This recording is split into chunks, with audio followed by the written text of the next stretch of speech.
Toner চলবে আর ওই oily স্কিনের মধ্যে যখন ড্রাই স্কিন হচ্ছে তখন যেইগুলোর মধ্যে আমাদের একটু অয়েল রয়েছে, ঠিক আছে, অয়েল বেশ কিছু রয়েছে, তার জন্য দেখবে একটু হালকা করে অয়েল ভাসি, খেয়াল করে দেখবে স্প্রেটা করবে, দেখবে শাইন করছে, দেখলে বুঝতে পারবে।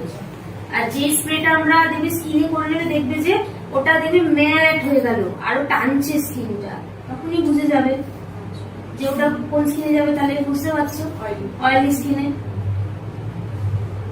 ওর জন্য আমাদের কি করতে হবে সবসময়, তোমরা তো এখন নতুন, অনেক রকম অনেক কিছু আছে প্রোডাক্ট, অনেক আছে, এত কিছু মাথায় এখন ঢুকবে না।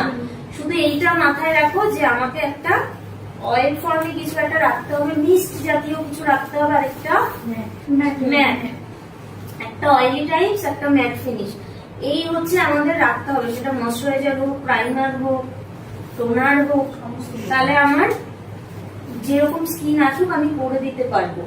এইবার এখন যেহেতু সামার, এই সামার অনুযায়ী যে তোমরা কি করতে পারো, রিকর্ডের ব্রিফ স্প্রে রাখতে পারো, ওটা টোনারেরও কাজ করছে। টোনার আমার কাছে যদি নাও থাকে, ওটা দিয়ে আমরা টোনারে কাজ করতে পারছি, ওটা দিয়ে সেটিং স্প্রেও হয়ে যাচ্ছে। এখান থেকে এবার কি আলাদা আছে, যদি দেখা যায় যে 40-42 ডিগ্রিতে আমরা সাজাচ্ছি, যদি ড্রাই স্কিনও হয় সেক্ষেত্রেও আমরা রিকর্ডের ব্রিফ স্প্রে দেবো, একটু শুকাবো, শুকিয়ে তারপরে আমরা একটা স্ট্রং কোনো ম্যাট ফিনিশ স্প্রে অ্যাপ্লাই করবো, তাহলে মেকআপটা লং লাস্টিং হবে। এবার ড্রাই স্কিনের ক্ষেত্রে এটা কেন করতে পারবো, কারণ হচ্ছে আমাদের ভেতরে একটা হাইড্রেশন দরকার, যাদের ড্রাই স্কিন, ভেতরটা একটু ডিউ লিফট থাকলো, আর উপর থেকে ম্যাট একটা আমরা প্রলেপ দিয়ে দিলাম, ঠিক আছে, ম্যাট যে সেটিং স্প্রেটা, তাহলে উপর থেকে কি শুকনো কিন্তু ভেতরটা আমাকে ময়েশ্চার দিচ্ছে। কিন্তু এটা ড্রাই স্কিনের ক্ষেত্রে আমরা এই গরমে করতে পারি। আর যদি অয়েলি স্কিন হয় তো সেই ক্ষেত্রে কি করবো, অয়েলি স্কিন হলে যদি দেখা যায় যে প্রচন্ড মাত্রায় অয়েলি স্কিন, ভীষণ অয়েল সিক্রেশন হয়, ভীষণ সোয়েটার, তো আমরা কি করব, রিকর্ডের ব্রিফ স্প্রে টোনার হিসাবে অ্যাপ্লাই করতে পারবো, কিন্তু লাস্টে আমরা একটা ম্যাট ফিনিশ স্প্রে দিয়ে চলে আসব, কারণ এই যে পরপর দুটো স্প্রে শোকানোর সেই টাইমটাও থাকে না, সেটা একটা ব্যাপার আছে।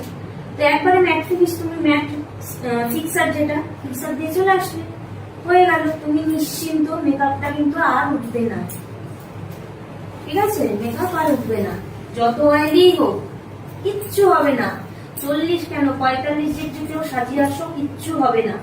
এবার সেটা শুধু সেটিং স্প্রের উপরেই ডিপেন্ড করছে না, বা ফিক্সারের উপরেই ডিপেন্ড করছে না, সেটা আমাকে সিডিএম ঠিকঠাক করতে হবে, ফাউন্ডেশন ঠিকঠাক মতন, মানে যেটা বেস মেকআপ সেগুলো ঠিকঠাক চুজ করতে হবে, ঠিকঠাক অ্যাপ্লাই করছো কিনা, ঠিক আছে, প্লাস ব্লেন্ডিং ঠিকঠাক করতে হবে।